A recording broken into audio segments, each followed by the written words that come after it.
Bonjour et bienvenue au podcast Premier Visionnement. Cette semaine, nous couvrons la série X-Men.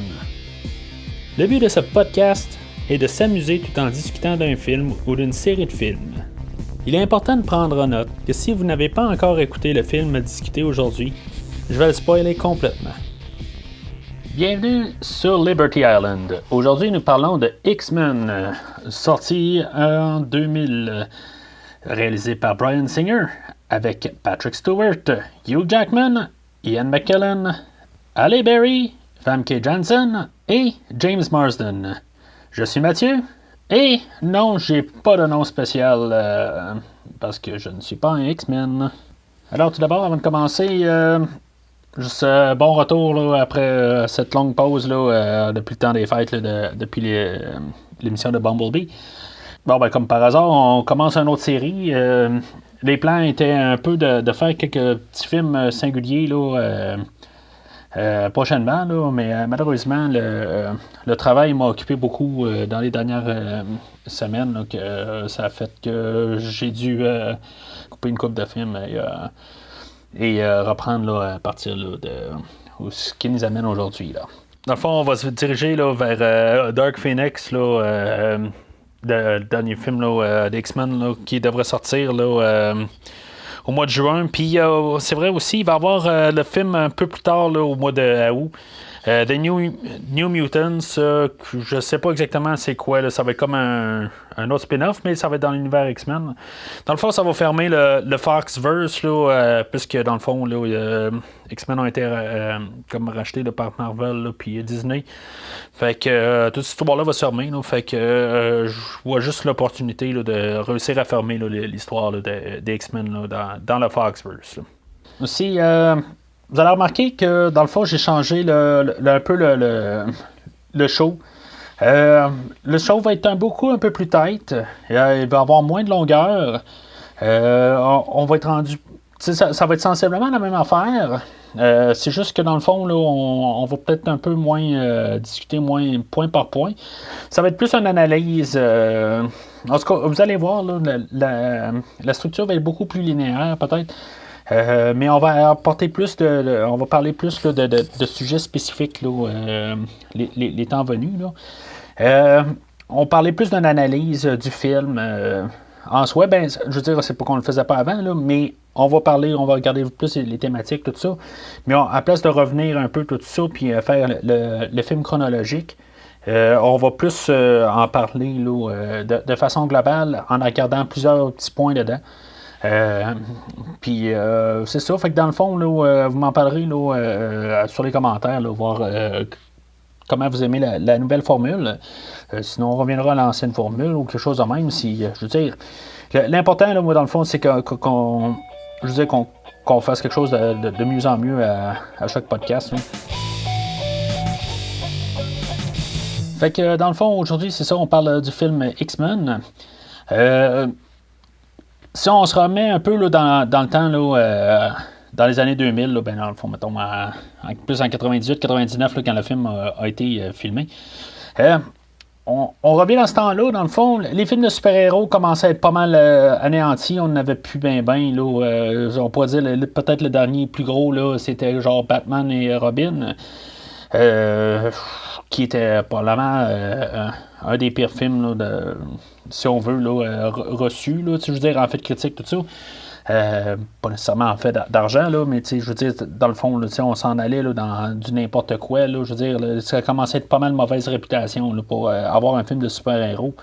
Ce film-là va comme un peu être un film de super-héros, mais on va s'éloigner là, vraiment de l'apparence super-héros. On va voir ça un petit peu dans l'analyse, tout ça. Là, en tout cas, puis c'est ça, fait que dans le fond, là, ce film-là est en projet là, depuis une couple d'années, là, puis il a passé plusieurs mains, tout ça, puis finalement, ben, c'est Bryan Singer qui a pris ça, puis qui nous arrive avec un film qu'on a vu aujourd'hui. Là. Bryan Singer n'étant pas un fan, je veux dire, dans le fond, c'était un projet comme un autre, puis il voulait pas nécessairement faire un film de super-héros. Puis, c'est comme on écoute le film puis on voit bien que c'est pas nécessairement un film de super-héros là, comme qu'on avait vu là, avant. Ce film-là a comme un peu redonné un nouveau souffle là, au genre. Puis c'est ça, dans le fond, c'est comme la renaissance là, un peu des films de super-héros là, que là, on a eu tous les Batman après ça là, qui ont repris là, avec Christopher Nolan. Puis on a l'univers là, de Marvel là, qu'on connaît là, aujourd'hui, tout ça. Mais c'était comme un peu le coup d'envoi là, pour les films de super-héros là, qui a commencé là, sensiblement ici. Là. Quand je veux dire le début des super-héros, je veux dire comme dans l'ère qu'on le connaît aujourd'hui. Là. Et non, c'est sûr qu'on parle pas de Superman là, à la fin des 70, là, je veux dire. Fait que c'est juste pour être sûr qu'on me comprenne bien. Fait que c'est ça pour ça.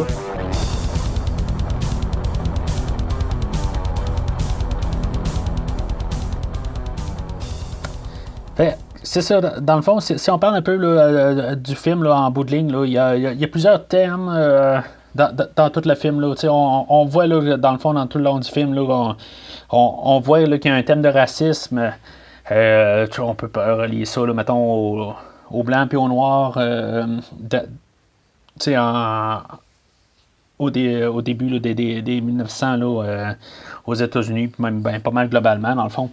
On pourrait même voir ça là, comme toute une genre de minorité, là, que ce soit les homosexuels, que ce soit n'importe quoi, dans le fond, là, qui veulent, comme qu'il y a un côté là, qui veulent quasiment anéantir un bar ou quelque chose de même. Là, je veux dire, c'est comme tout le temps en train de on voit qu'il y a beaucoup de paradoxes, pas paradoxes, mais beaucoup de parallèles avec ça, là, dans le fond, tout le long du film, quand on regarde ça. Là, je sais pas si ils ont pris le Magneto, là, Ian McKellen, que lui, dans le fond, là, c'était un.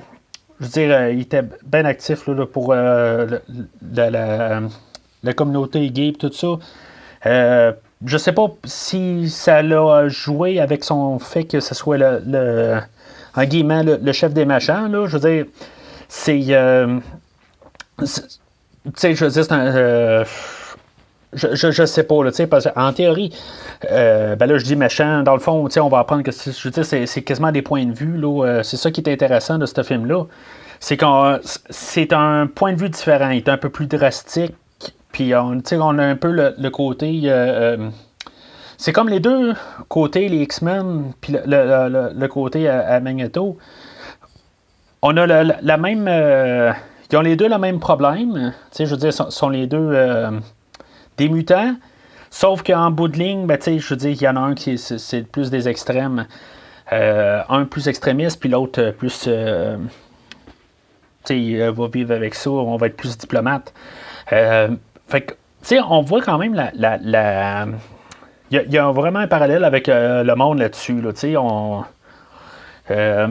fait que ça devient quand même intéressant. On mélange ces genres-là avec le super-héros, tout ça.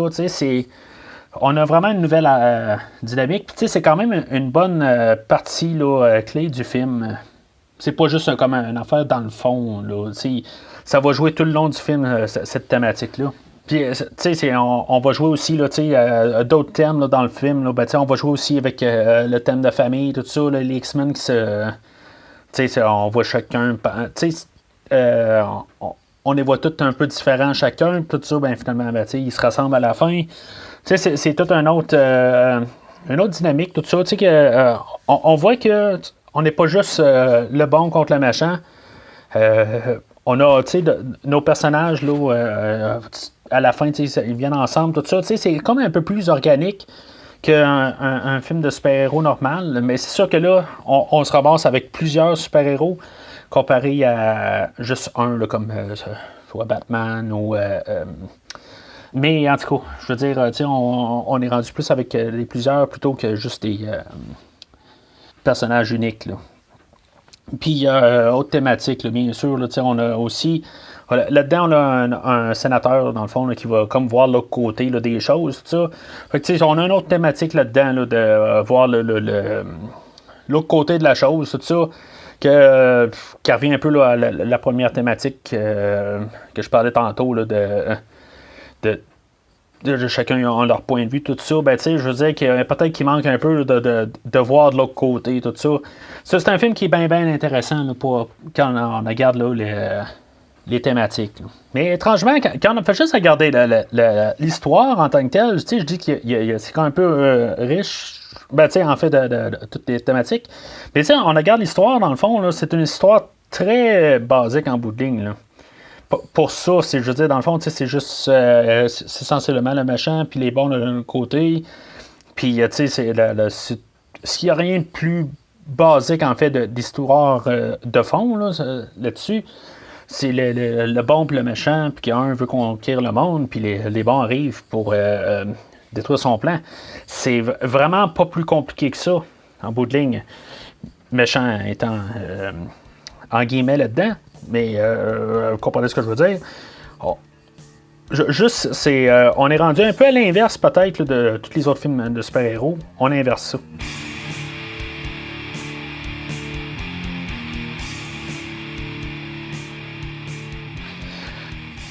Fait que, on va parler un peu de quand même tout le scénario du film. Dans l'acte 1, dans le fond, le début, on a pas mal toute l'introduction là, de la création de l'univers X-Men. On essaie on voit toute l'origine de certains de nos personnages principaux. Ils nous créent tout l'univers. Puis, tu sais, où est-ce qu'on va pouvoir aller à partir de là, en supposant que tout ça va se clôturer pour le film, tout ça. On rencontre nos personnages point de vue, on rencontre Rogue. Elle, dans le fond, c'est plus, elle voit plus le côté civil ou, tu sais, dans le fond, le côté, je veux pas dire politique, parce qu'elle n'embarque pas vraiment dans le côté politique. Là, ça va plutôt être Xavier qui va embarquer là-dedans. Là.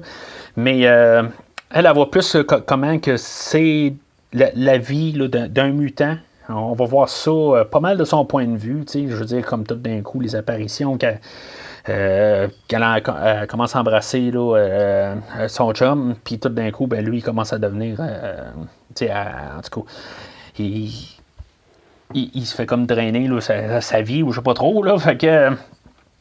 on voit ça, puis je veux dire qu'elle est rejetée, puis tout ça, puis que on voit comme tout ce côté-là par Rogue. On rencontre Wolverine, que lui, c'est un peu l'autre côté. Lui, dans le fond, ça fait longtemps qu'il vit de tout ça. Puis que, dans le fond, c'est quand même un peu... c'est plus nouveau pour lui. Là, je veux dire, lui, il est habitué d'être rejeté, puis tout ça. Fait que lui, bien solitaire, tout ça. Mais dans son point de vue, lui, on va voir c'est quoi les X-Men. Lui, c'est à partir de là que lui, là, ça va être notre personnage point de vue qui va voir comment que ce côté-là, en guillemets, super-héros, ça va être notre point d'entrée là, pour ça. Fait que on a ça là-dessus. Puis, tu sais, c'est ça qu'on voit aussi là, dans le début. Quand même, on reste dans un monde là, qui est quand même parallèle au nôtre.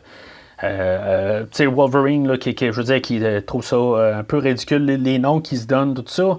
Tu sais, on essaye de montrer aussi que c'est stupide d'avoir un... Ben, stupide, je veux pas dire stupide, là, mais qu'on...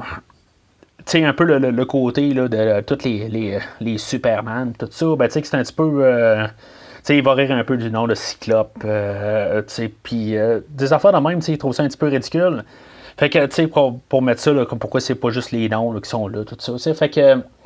on va avoir comme un peu des points là-dessus.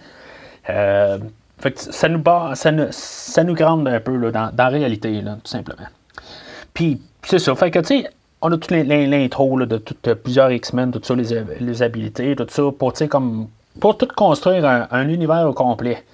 Je sais pas, tu sais, je vais en parler dans quelques minutes, là, tu sais, pour les deux prochains actes, là, mais tu sais, on construit tout ça pour, dans le fond, en théorie, pour un film, normalement, là, tu sais, je dis, c'était censé être un film seul, là, tu sais, oui, il pensait peut-être une suite, tout ça, mais on construit tout ça un peu, là, l'univers là, dans le premier acte. Là.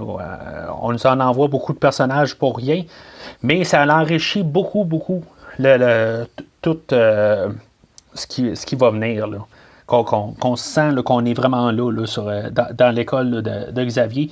Puis on n'est pas dans tout juste avec nos deux principaux, là, puis Cyclope qui rajoute là-dedans, puis Jean Grey, puis Tornade, là, puis tu sais. Fait que c'est vraiment un univers tridimensionnel, là. C'est que c'est un très bon acte là, pour nous commencer là, dans tout l'univers là, des X-Men. Là. Mais je ne veux pas parler nécessairement de l'univers là, l'univers cinématographique. Là. Puis, oui, ça c'est. En rétrospective, là, j'ai déjà tout vu, tous les films au complet. Okay? Peut-être que ça nous part pour tous les 12-13 films là, qu'on va s'aligner. Là. Mais si on le regarde juste pour le film, là, juste pour le premier film, ben, c'est peut-être beaucoup d'informations pour rien. C'est ça qui est dommage un peu. Mais ça reste quand même une très bonne introduction au film. Fait que le deuxième acte, dans le fond, c'est là où le film commence, en gros. Là. Oui, on avait eu une attaque là, dans le sable, puis le crapaud, un peu au début, tout ça, pour un peu... Puis, on a vu un peu Magneto, un peu au travers de ça. Mais on dirait que le film qui va se terminer dans le troisième acte commence là. C'est là où, dans le fond, là, on a le sénateur qui est transformé, puis que je disais que lui il va revirer de bord, puis il va en tout cas il va pouvoir voir le côté c'est quoi être d'être un mutant, tout ça, puis après ça en tout cas c'est là où je veux dire le film dans le fond là, c'est bizarre parce que je veux dire, il se passe pas grand chose dans le fond. C'est comme on a tout le scénario, mais tout implanté en deux actes. Là, un film au complet en deux actes. Puis, on va avoir Mystique plus tard là, qui va rentrer là, dans à l'école de Xavier, tout ça. Puis, on va voir qu'est-ce qu'elle peut faire, tout ça. Mais en bout de ligne, ça sert juste, dans le fond, pour être toute défaite au troisième acte. Fait que c'est vraiment étrange là, comme cadence de film rendu là. On a l'introduction de Cérébro aussi, là, la grosse salle où Xavier lui se connecte là, avec son casque, tout ça, pour voir tout ce qui se passe, tout ça. Mais tout revient dans le troisième acte quelques minutes plus tard, dans le fond.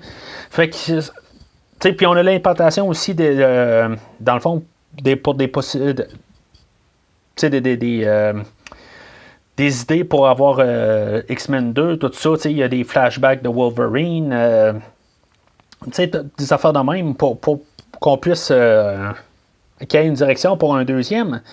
Mais en tout cas, ça fait que c'est un drôle d'acte dans le fond. Là. C'est comme un acte 1 et un acte 2 qui est condensé là, en un acte. Là.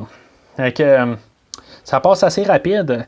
C'est sûr que c'est pas un film qui était très long. Là. On parle d'un film là, qui est 1h45. Là. Fait que ça avec le générique. Fait que ça passe assez rapide. Là, une fois qu'on a comme déjà eu nos personnages au début, tout ça. Puis ça roule. Fait que dans le fond, c'est ça. Hein. Fait que le troisième acte arrive assez rapidement, dans le fond. C'est ça. Il y a le sénateur qui voit qui a vu l'autre côté, mais dans le fond, c'est quand même une scène assez cool, mais un peu, je veux pas dire triste, là, mais c'est un peu traumatisant et plate pour le personnage. Là, je veux dire, comme il voit l'autre côté, mais finalement, il ne réussit pas à faire plus que ça. Là. C'est juste pour montrer, dans le fond, que le méchant, son plan, dans le fond, marche pas, puis peut-être qu'il aurait pu travailler un peu là-dessus, là, dans le fond, pour montrer à Magneto que sa transformation qu'il a essayé de faire au sénateur n'a pas marché, tout ça. Puis, dans le fond, on va apprendre là, un peu dans cet acte-là aussi, là, que, dans le fond, Magneto, il y a un côté... il est pas... tout le long du film, on va vous montrer qu'il est comme il est pas méchant, qu'il a comme son autre point de vue. Mais... on va comprendre que, dans le fond, il est comme plus méchant. Fait que je trouve ça plate un peu là, qu'on nous laisse tomber un peu là-dessus. Là, que il aurait pu vraiment avoir juste son côté là, plus clair, tout ça. Puis après, avec quelques détails un peu, on voit juste qu'il est méchant. C'est pas nécessairement son. C'est pas juste son point de vue. Là. Fait que c'est juste ça que je trouve plate. Il y a un bout où, dans le fond, comme Wolverine, il dit un bout, il dit bon, ben, regarde, si tu tiendrais vraiment à ton plan, là, si tu serais vraiment honnête là-dessus, ben, je veux dire, ça serait toi qui essaierais là, de tout. Il sacrifierait pas là, Rogue là, pour faire son gros plan là, de tout transformer toute la Terre là, en mutant. Là. Fait que, tu sais, je trouve que le scénario nous laisse tomber un peu pas mal là, dans le troisième acte, là, surtout sur Magneto. Là. Parce que le restant, c'est sûr que c'est une fin de film d'action tout court. On n'a pas un film on n'a pas d'épique, grosse bataille, tout ça. On a un gros combo, mais tu sais, je veux dire, ça reste quand même un film à petit budget pour tout ce qu'ils ont à faire, pour un film d'action, pour un film de super-héros, tout ça. Fait que c'est quand même. Ça reste quand même là, pas dire discret, mais c'est un film qui est quand même plus plus plus ben, qui est pas épique, quoi. En tout cas. Puis, tu sais, je veux dire, on regarde tout ça, tous les personnages qu'on nous a fait montrer, là, que ce soit Cyclope, Tornade, tout ça. Oui, ils viennent à la fin là, pour tout s'unir ensemble, puis que, tu sais, je veux dire, pour pouvoir sauver la journée, là, mais. C'est ce qui est comme pas mal sûr, là, mais. En bout de ligne, ils servent à rien. Là, je veux dire, Tornade, c'est elle qui va tuer le crapaud, en tout cas, dans une mort assez bizarre. Là, je veux dire, c'est comme, en tout cas, c'est assez drabe là, comme finale. C'est comme, bon, ben, il faut éliminer là, les henchmen, là, les seconds là, de Magneto, puis elle, ben, elle sert à ça. Puis c'est comme l'autre aussi, là, dans le sable, là, Sabretooth. Là, je veux dire, en bout de ligne, il est là pour servir à faire un peu d'humour un peu dans le film, parce que le film est quand même assez, je ne veux pas dire sombre, mais il est assez. C'est plus un drame, si on veut. C'est plus direct. Lui, il va juste être un peu le petit côté un peu là, de soulagement, un peu pour au moins nous faire rire un petit peu, tout ça. Fait que, on va pouvoir souligner aussi le retour là, de Tyler Mane à premier visionnement. Celui qui faisait Michael Myers là, dans les deux films de Rob Zombie. Mais c'est ça. Fait que dans le fond, juste anecdote de même. Mais, fait que c'est ça. La troisième acte nous laisse pas mal tomber là-dessus. Puis même Rogue, qui devient la femme en détresse, ça fait rien du tout. Là, puis on avait comme quelque chose dans l'acte 2, là, où que Rogue elle mourait, puis que dans le fond, elle se fait. Où que Wolverine là, la poignardait là, avec ses griffes, puis que dans le fond, qui la guérit, là. Puis, tu sais, dans le fond, on a encore la même affaire. Il y a quelque chose normalement qui aurait dû switcher de bord ou quelque chose de même, là. Fait que je trouve juste ça bizarre qu'on a mis deux fois la même affaire là, dans le même film. Fait que c'est pour ça, dans le fond, l'acte 2 et l'acte 3, c'est peut-être pas le côté fort là, de ce film-là. Ce film-là sert beaucoup plus à nous introduire là, aux 12 films qui vont suivre. Ben, en tout cas. Fait que peut-être plus les deux prochains, là, mais là, on parle pas des prochains, là. Fait que. C'est ça, fait que c'est juste dommage là, que. Je veux pas dire que c'est plate, mais, le troisième acte, puis la deuxième, mais on est plus dans l'ordinaire. C'est rien de spectaculaire, là, contrairement à ce que tout ce qui pouvait être intéressant, là, tout ce que le premier acte nous promettait, ben ça nous a un peu laissé tomber là, la deuxième et la troisième acte.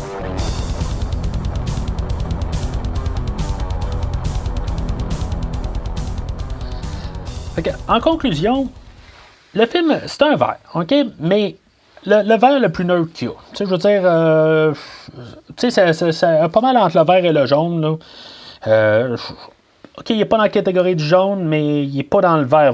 Fait que, je veux dire, pour pouvoir... je dis que c'est une bonne introduction au monde. Il y a beaucoup d'affaires qui sont quand même assez... intéressant quand même quand on regarde ça. Là, je veux dire,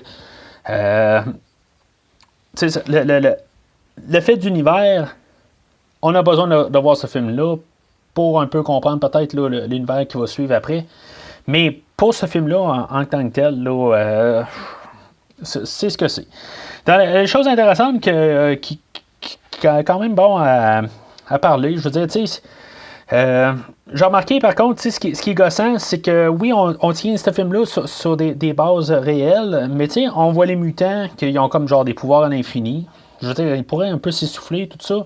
Je trouve ça juste plate là, que il n'y a pas d'effet, là, je veux dire, Magneto, je veux dire, on lance là, le magnétisme, tout ça. C'est jamais essoufflé ou quelque chose de même à la longue là, de comme utiliser son pouvoir, tu sais. Fait que ça, c'est quelque chose qui me gosse un peu dans tout ce film-là. Mais c'est un détail, dans le fond. Là. C'est des notes que j'ai, là, mais ça reste quand même des détails. Là. C'est comme aussi, au début en Pologne, tout ça, on voit que son background est très tragique à Magneto, mais c'est mal exploité tout le long du film. Oui, Ian McKellen, là, c'est un très bon acteur pour ça, tout ça, pour avoir fait le film. Il donne comme un peu de présence là, pour son personnage, sauf que ça a été un petit peu mal exploité là-dessus. Mais on peut quand même voir que tout le temps, Magneto et Xavier, tu sais, je veux dire, ils se parlent. C'est vraiment spécial la manière, là, la dynamique. Ils n'ont pas ils sont pas tout le temps là, en train de s'attaquer physiquement. Là. Ils sont capables de dialoguer entre les deux. Parce que dans le fond, c'était des amis auparavant, tout ça. Puis là, c'est juste qu'ils voient deux choses. Ils voient une chose là, de deux différentes manières. Fait que c'est intéressant d'avoir travaillé là-dessus. Puis c'est ça. Fait que c'est un film qui est très tête, très linéaire. Ça tu sais, je veux dire, ça passe très vite. Pour des rares fois, je ne vais pas me plaindre là, de l'édition du film. Là, le film a très bien été coupé là-dedans. C'est sûr qu'on va pouvoir parler là, de le côté musical, par contre, par Michael Kamen. Il n'y a absolument rien là, côté musical. Là, je trouve ça plate là, qu'on a. Dans le fond, il n'y a rien, il n'y a pas de thème, il n'y a rien. Je veux dire, on dirait que c'est juste une musique. Là. Je ne me suis jamais rendu compte tout le long du film. Là. Fait que c'est bien plate pour ça là, qu'on n'a pas eu un bon. Je ne veux pas dire un bon compositeur, parce que je respecte quand même l'œuvre de Michael Kamen qui a fait dans d'autres affaires. Mais dans ce film-là, je sais pas. Je comprends pas là, qu'est-ce qui s'est passé. Là, en tout cas, on va probablement parler là, de d'autres trames sonores qu'il a faites là, pour d'autres films. Que je veux dire, j'aime beaucoup sa trame, mais dans celui-là, il a passé à côté, bien raide. Fait que c'est ça en gros. On a un cast assez diversifié aussi. Là, on voyait le côté multiculturel, tout ça. Ça, j'en ai pas parlé. C'est peut-être la dernière petite note là, que on a essayé là, d'aller toucher partout un peu. Puis, je veux dire, dans le fond, on a un peu comme un monde assez complet, tout ça, pour pouvoir nous diriger vers le deuxième film. Fait qu'en gros, c'est pas mal ça pour l'épisode d'aujourd'hui. Comme j'ai dit, là, dans le fond, j'ai un peu réinventé la structure pour le show. Je crois avoir pas mal tout touché. C'est quelque chose, là, toujours vraiment pas hésiter à laisser des commentaires. Ils sont toujours les bienvenus, tant qu'ils sont constructifs, je le dis tout le temps. J'ai aucun problème avec ça. Je veux tout le temps vous faire le meilleur show possible. Puis, je veux dire, il ne sera jamais assez bon pour comparer au prochain. On veut tout le temps qu'il soit meilleur en meilleur. Alors, juste avant de quitter, pas oublier de regarder un peu, dans le fond, les anciens shows, là, les 22 premiers épisodes, là, où on couvre une bonne partie de la série Terminator. Tous les films de la série Halloween, Transformers. Pas oublier ça. Fait que jusqu'à la prochaine, là. N'oubliez pas que chaque centaine de milliers d'années, nous évoluons.